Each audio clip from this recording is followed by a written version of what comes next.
vamos a pasar con nuestro segundo invitado, que es una persona muy especial, muy reconocida por el trabajo que hace y particularmente en estos momentos con todo este tema que tenemos a nivel del mundo y estos países donde tenemos presencia con la pandemia, ¿no?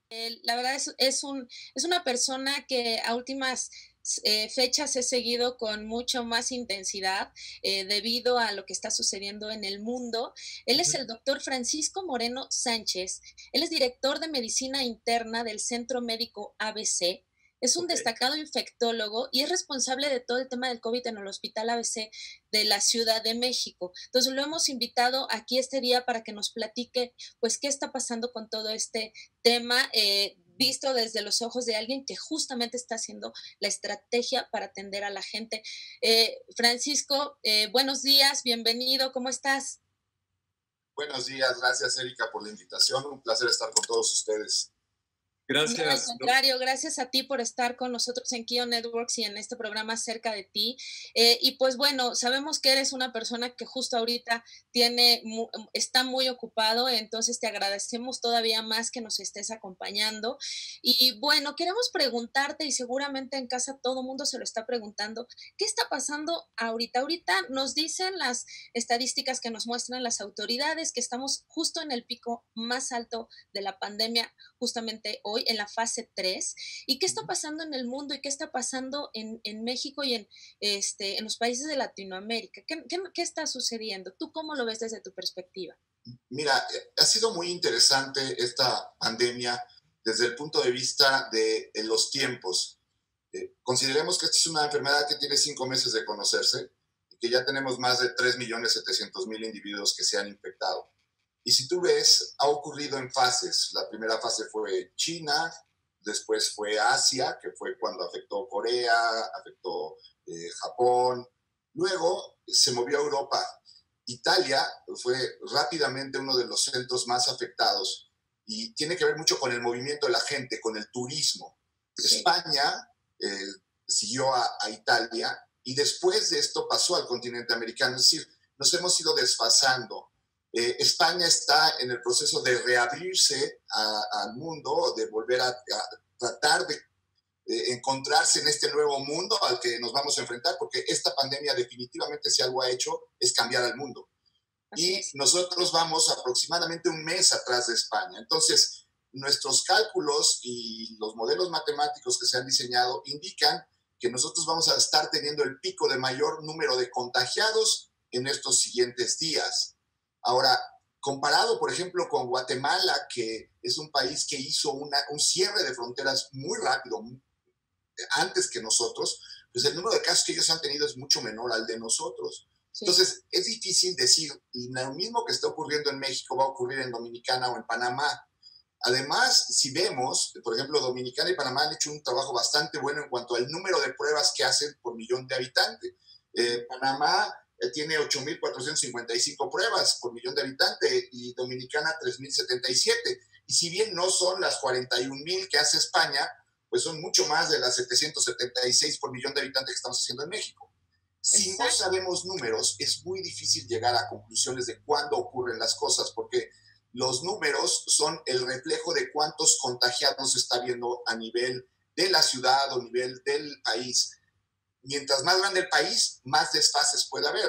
Vieron lo que sucedió en Estados Unidos, en donde Nueva York tuvo un brote enorme y eso, si ustedes veían Idaho, pues tenía unos cuantos casos, ¿no? Entonces, es la presencia del virus en poblaciones con gran hacinamiento, en grandes ciudades, grandes urbes, y los tiempos van cambiando. Y en donde hay todo este tráfico, como mencionas, todo este tráfico tan intenso de personas y pues sí, verdaderamente tener mejor información o mayor información nos va a ayudar a todos a entender un poco más, como tú decías, platicábamos antes, pues es algo que se te está presentando y todos los días está cambiando porque es tan nuevo que le estamos entendiendo, además de que se mueve a tal velocidad. Eh, Francisco, los hospitales ya están saturándose. Un ejemplo, pues, es el ABC de observatorio en el que tú estás, el que tú atiendes. Y pues muchos no queremos tampoco acercarnos a los hospitales porque decimos, oye, si yo tengo algo, estoy en algún tratamiento de algo, pues prefiero ahorita no acercarme, pero también te dicen, oye, si tienes estos síntomas, sería bueno que fueras al hospital para que te hagan una prueba. Y nos queda un poco la duda, ¿cuál es el momento correcto? ¿Qué es este awareness? Algo que nos prende el detonador y nos dice, es el momento de que vayas al hospital porque te sientes mal. ¿Cuáles son verdaderamente estos síntomas o qué tenemos que estar utilizando? Hablamos de tomarnos la temperatura, pero también está el oxímetro para medir el nivel de oxigenación. ¿Tú qué nos recomiendas? La pregunta que haces es excelente porque uno de los problemas que tenemos, por ejemplo, aquí en México, es que los pacientes llegan muy tarde al hospital. Es decir, tratan, por lo mismo del miedo de acudir a un hospital, de esperarse lo más posible y tratar de resolver esto en casa. El problema del COVID, aunque es una infección que puede afectar cualquier parte del cuerpo, el órgano que daña primordialmente es el pulmón. Entonces, ¿cómo se traduce una afección pulmonar? Falta de aire. La falta de aire es falta de la capacidad que yo tengo de meter oxígeno y que ese oxígeno llegue a la sangre y se distribuya en el cuerpo. Ojo, ¿por qué el oxímetro? Porque desafortunadamente también estamos viviendo un momento de muchísima angustia y muchísima ansiedad.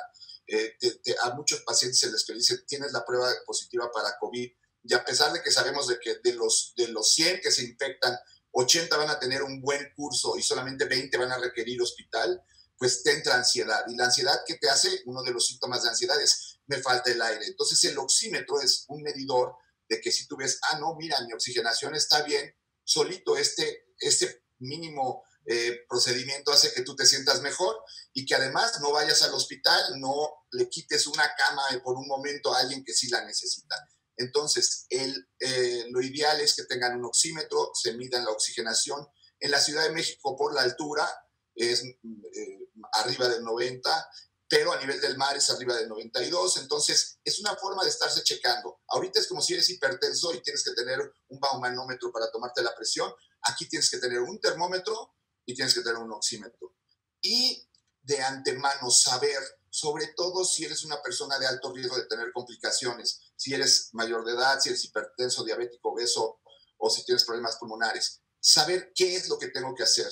Llama mucho la atención que dicen, bueno, cuando voy a tener mi bebé, ya hace 3 veces la ruta que tengo que hacer para llegar al hospital y que no pase nada. Aquí tienes que saber con quién voy a ir, a dónde me voy a dirigir y a quién le voy a marcar. Ok. Para la gente que nos ve de Kio Networks, este es un oxímetro. Este es el oxímetro, se pone en el dedo, te mide el nivel de oxigenación que tienes en la sangre y lo que menciona el doctor es que a nivel de, en la Ciudad de México es arriba de 90, ustedes la van a ver, es muy sencillo de leer, entonces adquieran uno, lo pueden pedir para que se los lleven a casa, es muy bueno. Doc, cada vez surgen mayor información y tenemos más conocimiento de lo que afecta esta enfermedad, de los síntomas que causa. Como dices, es un virus, no es una enfermedad solo respiratoria, pero ataca principalmente a los pulmones, por eso a veces lo catalogamos como enfermedad respiratoria, pero es un virus que ataca todo el cuerpo. Entonces, toses, fiebres, no puedes respirar, pero ahora también está la pérdida del olfato, la pérdida del gusto, la afección a los riñones, trombosis, infartos al miocardio. ¿Qué es lo que sucede? ¿Cómo realmente funciona? ¿Qué es lo que afecta en el cuerpo? ¿Qué nos sucede cuando tenemos este virus? A los que presentan síntomas, porque sabemos que no todos. Es perfecto. Mira, te voy a poner 3 diferentes escenarios. 1, pacientes jóvenes, incluso la mayor parte niños. Ellos pueden tener un curso, infectarse y no darse cuenta porque no tienen ningún síntoma. Son lo que llamamos asintomáticos. Un estudio de Santa Clara por la Universidad de Stanford dice que es probable que haya 30 pacientes asintomáticos por cada uno que tenga síntomas. Eso va a ser muy bueno para después lo que hablemos de inmunidad. Ese es un grupo. Luego, el segundo es el 80% van a tener una enfermedad que se va a quedar en la vía aérea superior. El virus ataca la vía aérea, entra por las mucosas del aparato respiratorio, los ojos se comunican a través de los senos paranasales por los lagrimales, y entonces también los ojos pueden ser una forma en donde se adquiere la enfermedad. Cuando tú tienes una buena inmunidad, no tienes problemas, el aparato respiratorio alto limita la enfermedad. Si ves, la pérdida del olfato y del gusto puede ser de la inflamación que el virus provoca a nivel de la vía aérea superior. Incluso estamos haciendo un estudio porque nos ha llamado mucho la atención que ninguno de los pacientes que llega al hospital y que está grave tienen pérdida de olfato. ¿Por qué? Porque seguramente en ellos este sitio no fue suficientemente capaz de contener al virus. El virus llega a la vía aérea baja, llega a los pulmones, produce una neumonía, produce una inflamación de los pulmones, y es ahí cuando entra el segundo factor. Después de que afecta el pulmón y que no te permite respirar, produce una inflamación abrupta de prácticamente que no hemos visto con otros virus. Es un fenómeno inflamatorio, algunos le llaman tormenta de citocinas o citoquinas. Citoquinas son unas sustancias que inflaman el cuerpo, y entonces dentro de esa cadena de inflamación viene la trombosis. O sea, la inflamación produce problemas de coagulación, y uno de los problemas que vemos con estos pacientes es que hacen trombos, y entonces se hace una gran combinación que es totalmente mala para el cuerpo. Se inflama el pulmón y no le llega sangre al pulmón porque está haciendo una trombosis, y entonces el paciente no puede, por más que intenta, meter aire a sus pulmones. Sí, esas trombosis también se pueden presentar en otros sitios, en el riñón, a nivel cerebral se ha demostrado, pero también lo que tenemos que entender es si tienes 3.700.000 individuos infectados, van a tener individuos que van a hacer manifestaciones un poco menos comunes que lo de todo. No quiere decir, como se ha comentado, que el virus haya mutado y que ahora esté haciendo trombos por todos lados. No, se presenta diferente porque somos diferentes. Al final somos 3.700.000 individuos que han presentado enfermedad, y no todos somos iguales. Incluso etnia, porque pues empezó en Asia, luego en Europa, somos diferentes. En México, por ejemplo, uno de los problemas que tenemos muy graves es obesidad.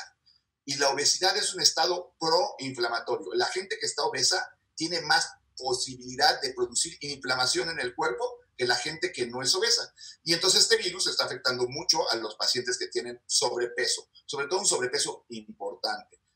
No ha cambiado el virus sigue siendo el mismo. Las manifestaciones en las personas son diferentes, pero hay que también entender que esto no es que ahora nos vamos a morir porque nos va a trombosar todas las arterias, ¿no?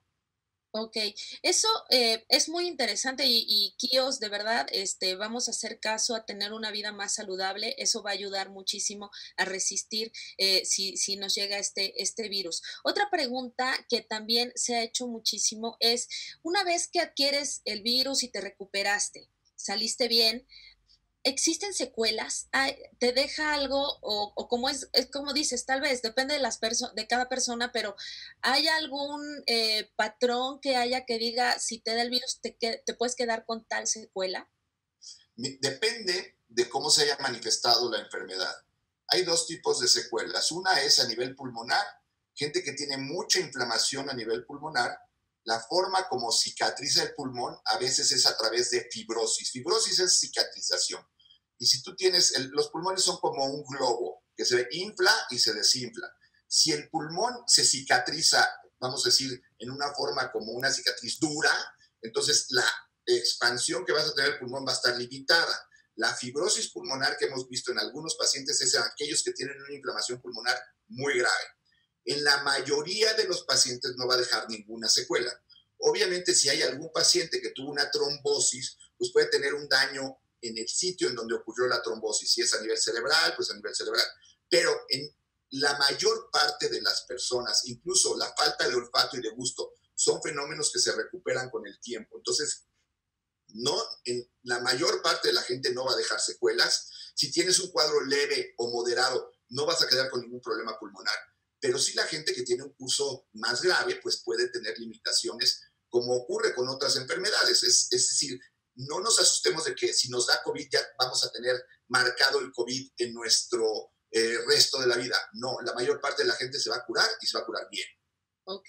Otra de las cosas que también nos han preguntado mucho es qué sucede con los niños y con las mujeres embarazadas, porque hay niños pues los niños no están reaccionando como reaccionamos los adultos, en donde sí nos estamos enfermando, pero sí se han dado casos de niños que se han estado enfermando. Incluso acaba de salir la noticia de que hay un síndrome de Kawasaki que tal vez esté relacionado con el COVID-19. Y también qué pasa con las mujeres embarazadas, porque tú también explicabas que pues una condición de una mujer embarazada no está enferma. Entonces, reaccionan tal vez mejor, también mejora esto. ¿Cómo sucede con ellos? Mira, hay un estudio muy grande que hicieron en China, en donde lo que hicieron fue juntar todos los sitios en donde había habido casos pediátricos. Y este estudio está muy bien hecho. Son 500 niños de menos de 9 años y más de 500 niños entre 10 y 19 años. ¿Cuál fue la conclusión? Ninguno de los niños de entre 0 y 9 años que se estudiaron ni siquiera llegó al hospital. La mayor parte son asintomáticos y algunos tienen algunos síntomas como dolor de cabeza, les dura muy pocos días. Afortunadamente es una enfermedad que tiene poca afección en ese grupo de edad. De los 10 a los 19 hubo solamente un paciente que requirió hospital y ese paciente falleció, pero tenía una malformación congénita del corazón. Entonces, realmente no estás viendo que sea porque el virus sea más agresivo en los niños. No, al contrario, es un virus que en los niños se va a presentar de una forma muy asintomática.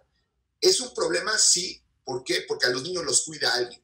En México, por ejemplo, es muy común que los padres trabajen y luego los cuidan a los niños los abuelitos, ¿no? Entonces, el abuelito tiene edad, tiene diabetes y es gordito, y el niño es asintomático. La combinación es muy mala porque el niño llega, no sabe que está enfermo, contagia a una persona que sí es de factor de riesgo y esa persona desarrolla una enfermedad seria. Por eso hemos hablado de que tratemos de no convivir con nuestros abuelos, con nuestros padres, porque la gente mayor tiene mayor problema con esto. En cuanto a las embarazadas, es muy interesante lo que dices porque a diferencia de lo que sucede con la influenza H1N1, de la cual también tuvimos una epidemia en el 2009, ahí el grupo de las embarazadas tenían mayor riesgo de tener enfermedad.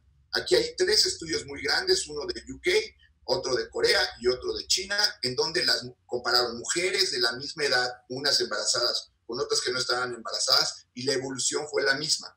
En México hemos tenido algunos desafortunados casos de embarazadas, pero en todos ellos hubo diabetes gestacional o obesidad como uno de los factores de riesgo. Entonces, no, si están embarazadas, o también una de las preguntas que me hacen frecuentemente es que yo estaba esperando ya empezar mi familia y entonces no sé si me puedo embarazar y corro mayor riesgo ahorita. No, el embarazo en sí no es un factor de riesgo. Ahora, si hay comorbilidades, si de enfermedades existentes en el embarazo, pues sí puede haber cambios. Sí puede haber complicación. Francisco, esta es la pregunta más top del top de todas las preguntas y que todos nos hacemos. Es el tema de qué pasa cuando ya te dio COVID. ¿Te puedes reinfectar? ¿Generas inmunidad? ¿Sí? ¿No? ¿Cómo? Sabemos cuánto tiempo dura la inmunidad porque de la influenza nos inyectan cada año, entonces, y de la viruela y eso, pues era de chiquitos y nunca más volvimos a ver la inyección. ¿Qué pasa con esto? Porque incluso hay gente que dice, oye, pues mejor me voy a salir, pues yo estoy joven y estoy bien sanito, que me hago inmune y me regreso, ¿no? ¿Qué pasa verdaderamente con esto de la inmunidad? Mira, hay que ver los números. Insisto, muchos de estos datos van apareciendo conforme la pandemia ha ido creciendo. Tenemos más de 3.700.000 individuos infectados, pero tenemos más de 1.200.000 que ya pasaron la enfermedad. Algunos de ellos se enfermaron, llegaron al hospital, otros fallecieron, pero hay 1.200.000 personas que ya pasaron la enfermedad. Y no hay casos reportados de ingreso al hospital por un segundo COVID, o no hay mortalidad por una segunda infección. Y ya tenemos 1.200.000 casos. Entonces, es evidente que este virus no te va a dar 2 veces. Ahora, hubo un estudio en Corea que puso en alarma a todo el mundo porque encontraron pacientes que después de haber dado una prueba negativa para COVID, un tiempo después daban una prueba positiva. Lo que hay que entender es que las pruebas que hacemos detectan partículas del RNA, del ácido ribonucleico del virus. Entonces, a veces lo que vas a detectar son de alguna forma cadáveres de virus o fragmentos del virus de una persona que lo tuvo, pero que ya no lo tiene. Ahora, ¿cómo demostraron los coreanos que eso es lo que está pasando? Hicieron de esos 51 individuos cultivos para crecer el virus y en ninguno creció. Entonces sí da una inmunidad, es decir, tú después de que te enfermas de COVID, no vuelves a enfermarte de COVID. Ahora, ¿cuánto tiempo va a durar esa inmunidad? No lo sabemos. ¿Por qué? Porque no ha pasado suficiente tiempo. Exacto. Como en el caso de la influenza, dura un año. ¿Por qué dura un año? Porque el virus tiene mutaciones que lo hacen que el año siguiente sea diferente a lo que era el año pasado. Con coronavirus, con el grupo de esa familia, no sabemos y no creemos que haya este tipo de mutaciones, pero es algo que no te puedo asegurar. Lo que sí te puedo decir es, no te va a dar COVID 2 veces hasta ahorita. a menos de que pase un tiempo largo y que entonces empecemos a ver cuánto nos duró la inmunidad. Y lo que dices también es muy real. Tampoco es una enfermedad como pasaría a la calle a contagiarme y que ya esté inmune. ¿Por qué? Sí. Porque no sabemos cómo se puede presentar en diferentes individuos. Y además, si te infectas tú, puedes infectar alrededor de tu círculo familiar. Y entonces sí, tú te curaste, pero te llevaste entre los pies a tu abuelito o a tu papá o a tu mamá. ¿Por qué? Porque tú te enfermaste, no te diste cuenta y los contagiaste. Entonces, a la Organización Mundial de la Salud le preocupa mucho eso. Por eso los pasaportes de inmunidad que se están dando en Chile, en España, en Alemania, esos generan un poco de miedo a la Organización Mundial de la Salud porque la gente tiene que salir, ya no puede estar. Pero la respuesta es sí, sí genera inmunidad. ¿Cuánto tiempo? No lo sabemos, lo sabremos con el tiempo. Que eso me lleva a mi siguiente pregunta, que es esta misma parte que digo, oye, pues que me dé, tal vez tú no sabes que tienes alguna condición que no has descubierto, a lo mejor es diabético, a lo mejor tienes alguna hipertensión o algo y no lo sabes. Pero también existe el tema de por qué no es bueno enfermarse justo en este momento. Los hospitales se están saturando y entonces lo que nos decías, ¿no? Si te vas a enfermar, pues procura que ya esté la cura y la vacuna en la mano, pero ¿qué pasa con la gente que de repente dice, oye, pues me salgo a correr justo ahorita, no hay casi nadie, o salgo tantito? Hay gente que se está confiando mucho. ¿Tú qué opinas de eso justo en este momento? Mira, dos aspectos son importantes. Uno, hemos tenido pacientes que llegan al hospital de 40 años y que llegan con una neumonía severa y que en el momento que le hacemos una prueba encontramos que tienen 300 de glucosa, de azúcar, y el paciente es diabético y como queremos que la salud la tenemos ya por derecho, entonces no nos checamos. Muchos de los que estoy seguro que están oyendo la plática, si yo les pregunto cuándo se hicieron su último chequeo anual, muchos podrían decir que ni siquiera se acuerdan, ¿no? Ni siquiera se han hecho uno, ¿no? La salud no la sabemos muy bien todos los que la tenemos y cómo estamos. Y en este momento infectarse es si tienes un problema con esa infección y resulta ser de ese pequeño grupo de gente que va a tener una complicación, están saturados los hospitales. Entonces es terrible ver que hay personas que tratan de llegar al hospital, de admitirse a un hospital y que no hay camas. Y no hay camas muchas veces porque no tenemos ventiladores. Muchos de estos pacientes requieren una atención de medicina crítica y necesitas tener cómo rescatarlos. Entonces, no, les recomiendo que no salgan a exponerse, porque además, al exponerse una, puede exponer a mucha gente. Les doy un ejemplo. En Corea se demostró que una persona, un religioso que daba pláticas en diferentes comunidades, un solo religioso contagiado afectó o contagió a 1,063 individuos. Entonces, imagínense el arma biológica que es ese individuo que se contagió. Y eso podemos ser nosotros si no nos cuidamos. No solamente nos cuidamos para nosotros, nos debemos de cuidar por los que están alrededor nuestro. Por todos.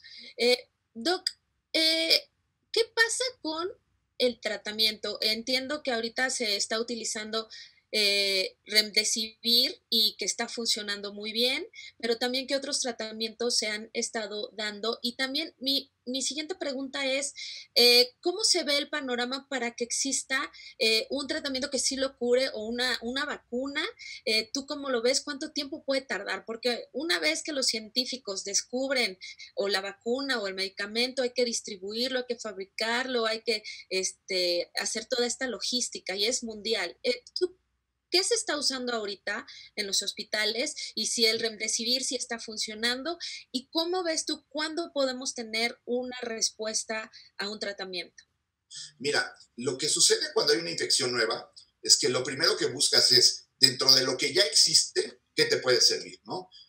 Como este virus es un coronavirus y había el antecedente del SARS-1 que ocurrió en el 2002 y el MERS que ocurrió en el 2013, sabíamos que algunos productos como la cloroquina, como la hidroxicloroquina y la citromicina podrían tener un efecto benéfico en ese tipo de virus. Entonces son los primeros medicamentos que se trataron de utilizar. También algunos antirretrovirales, medicamentos que se utilizaban para el VIH, se han usado con pacientes con cierto éxito.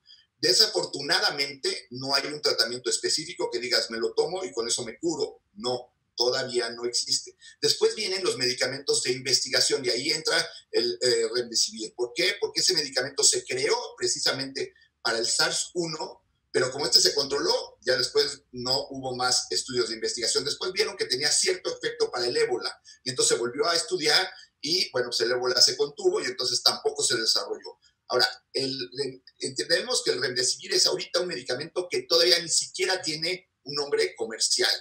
Apenas lo acaba de aprobar la FDA en forma de emergencia y pues no existe en el mundo suficientes dosis para tratar a todo mundo. Parece tener un buen efecto si lo usas en inicio. Otra cosa que estamos usando nosotros es suero de pacientes convalecientes. ¿Qué quiere decir? Un paciente que ya tuvo COVID produce anticuerpos, le extraes el plasma de la sangre, el plasma es la parte líquida de la sangre, y ahí tiene una gran cantidad de anticuerpos, y entonces los pones al paciente que está enfermo. Esto se hace desde hace siglos. Muchas de las infecciones antes de que hubiera antibióticos se trataban de esa forma. Le sacabas de una persona que se acababa de curar de esto porque sabías que en la sangre había algo, en ese momento, entonces no sabías que eran anticuerpos, algo que le había ayudado a curarse. Y eso lo estamos también haciendo aquí en el hospital. Pero como tú dices, no tenemos todavía un tratamiento específico. Estamos buscando opciones de todo este armamental. En cuanto a una vacuna es imposible desarrollarla en menos de 9 meses. Hay industrias, hay farmacéuticas que están poniéndole todas las ganas para que haya una vacuna a final del año. La veo difícil. Y recuerden que de todas maneras existe la posibilidad. El VIH se conoce desde 1982. En 1984 se descubrió el virus. Y hoy, 2020, no tenemos vacuna para el VIH. Entonces, no podemos tampoco estar seguros de que va a haber una vacuna en los próximos meses. Yo pienso que debido a la gran investigación que hay, que es un problema mundial, tendremos una vacuna a final del año, empezando el año siguiente. Ok. Antes de ir a mi última pregunta, Bernardo, tenemos ahí algunas preguntas de la gente. Si nos quieres ayudar con estas, Doc, porque hay mucha gente Kio Networks preguntando. Sí, hay muchísimas preguntas, doctor. Creo que varias de ellas ya las contestaron durante la intervención de las preguntas que hiciste tú, Erika. Yo nomás quería preguntarle algunas respecto a las pruebas de inmunidad. Una es, ¿qué tan certera es esta prueba? Y dos, también nos están preguntando si una persona que no ha tenido ningún síntoma se hace la prueba de inmunidad y resulta positivo, ¿esa persona puede saber que ya le dio en el pasado o si ahorita está enfermo de COVID? ¿Esta prueba qué indica las que se hacen particularmente de inmunidad? Ok, acuérdense que hay dos tipos de pruebas. Una prueba que se llama diagnóstica y lo que mide es el virus. Si esa persona sale con una prueba positiva para el virus, quiere decir que está infectada y no solamente eso, sino que contagia, porque pues tiene el virus presente en su vía respiratoria. Esas pruebas son diagnósticas y las debemos utilizar nada más para eso. Las pruebas serológicas, cero viene del suero, de la parte del plasma, de donde tenemos la parte líquida de la sangre, y vamos a medir los anticuerpos. Todos cuando nos enfermamos de cualquier tipo de infección, desarrollamos anticuerpos, que son nuestras armas de defensa contra ese agente que estamos, una bacteria, un virus, etc. Igual aquí hay anticuerpos contra el COVID-19. Y si tú tienes anticuerpos contra el COVID-19, quiere decir que ya fuiste expuesto a esa infección. Si esa prueba te la haces muy cerca de cuando empezaste con síntomas, puede ser que esté coincidiendo, que estés desarrollando inmunidad y la prueba sea positiva con que todavía tengas el virus. Si te la haces un poquito más después del cuadro sintomático, entonces lo que estás teniendo es una inmunidad que te va a proteger. Esos anticuerpos sí sirven para protegerte después. Pero en Santa Clara, el estudio de Stanford demostró que al hacer una medición de anticuerpos a toda la población, había 30 pacientes que tenían anticuerpos y que nunca supieron que se enfermaron, que son pacientes asintomáticos. Nadie puede nacer antes de diciembre. ¿Por qué digo antes de diciembre? Porque los bebés que nacen ahorita ya pueden tener anticuerpos que se los está pasando la mamá. Pero antes de diciembre este virus no existía. Entonces nadie tenía anticuerpos contra este virus. Si tú te mides anticuerpos y salen positivos, tú estás inmune. Y esa es una forma de salir a volver a trabajar. Estoy tratando de estimular a las empresas para que hagan pruebas de inmunidad en sus empleados, porque ellos pueden salir, no contagian y tampoco se van a volver a enfermar. La forma de salir científicamente de esto es a través de esas pruebas. Hay muchísimas pruebas. Yo lo que les recomendaría es vean cuáles están aprobados por sus sistemas de salud en España, en Panamá, en Guatemala, en Dominicana. Aquí en México la tiene que aprobar COFEPRIS. Desafortunadamente hemos tenido un retraso en eso. La FDA, que es el equivalente de COFEPRIS en Estados Unidos, ya aprobó varias. hay buenos laboratorios que están haciendo este tipo de pruebas. Hay pruebas rápidas que vienen de China que no son tan confiables, pero algunas de ellas son tan fáciles como hacer un piquete en el dedo, poner una gotita de sangre, sale que eres positivo, y ese es tu pasaporte para saber que no me va a pasar nada. De acuerdo, muchas gracias. Ok, y bueno, la última pregunta, Francisco, es, ¿estamos esperando que suceda otra ola de contagio? Es decir, estamos en el pico, va a bajar. En China se habla de que los chinos están esperando otra ola, ellos ya están saliendo. ¿Eso sí está sucediendo? ¿Debiéramos de esperar algo así? Mira, lo que pasa es que afortunadamente la medida de contención lo que hace es que no todo el mundo se infecte al mismo tiempo. Pero también, ¿qué pasa? Que no todo el mundo desarrolla inmunidad. Entonces, en el momento que sale esa gente, sigue siendo susceptible de enfermarse por este virus. Y si las personas que están circulando alrededor están enfermas, entonces la posibilidad de que se genere otra ola de contagios existe. Mientras más inmunidad hay en tu población, más difícil hay una segunda ola. En China lo contuvieron muy rápido. No hubo tantos enfermos como para una población que tiene 1.2 billones de habitantes. Entonces, seguramente hay mucha gente susceptible. Desafortunadamente, la gente va a dejar de ser susceptible o cuando todos se infecten o cuando hay una vacuna. Entonces, sí puede haber una segunda ola. Por eso hay que tener mucho cuidado de quiénes deben de salir. En mi opinión, la gente que tiene problemas de edad o de enfermedades existentes no debe de ser las primeras en salir, porque esas son las que pueden tener problemas. A lo mejor los jóvenes pueden salir, a lo mejor los niños pueden salir, pero limitemos un poquito la salida a estas personas que pueden tener riesgo, porque entonces se vuelve a saturar el sistema de salud. Muy bien, pues muchísimas gracias, Francisco. ¿Algo que tú quieras agregar, algo que le quieras decir a los KIOS de cómo cuidarse cuando salimos o regresamos a casa? ¿Algún mensaje que les quieras dar? 2 mensajes. Uno es, el mundo cambió, no va a ser igual. Vamos a tener que poner más énfasis en nuestra salud, que era algo que habíamos dado por hecho. Pero no es la primera pandemia que tiene la humanidad, ha tenido muchas a través de la historia y de todas hemos salido. Entonces, ánimo, hay que pasar este túnel, está duro, está fuerte, está oscuro a ratos, pero hay que salir. La verdad es que vamos a salir adelante, vamos a cuidarnos, es una enfermedad que te permite de muchas formas apoyar a los demás, ya sea quedándote en casa, ya sea usando cubrebocas o ya sea donando plasma. Ha sido increíble ver gente que se siente tan bien después de donar plasma y ayudar a otro paciente que estaba muy enfermo. Entonces nos está dando esa oportunidad de ser solidarios con cada uno. Y bueno, sé que hay muchas preguntas, algunas desafortunadamente no existe una respuesta clara. Yo tengo un Twitter, si quieren seguirme, se llama @drpacomoreno1 y trato de contestar la mayor parte de preguntas, trato de subir artículos que considero que científicamente están bien documentados. Y bueno, los estimulo, qué bueno que tienen esta presentación, que se enteran de esta situación. Saber de la enfermedad es lo mejor que nos puede pasar y pues les agradezco mucho que me hayan invitado y espero que haya sido de utilidad mi plática.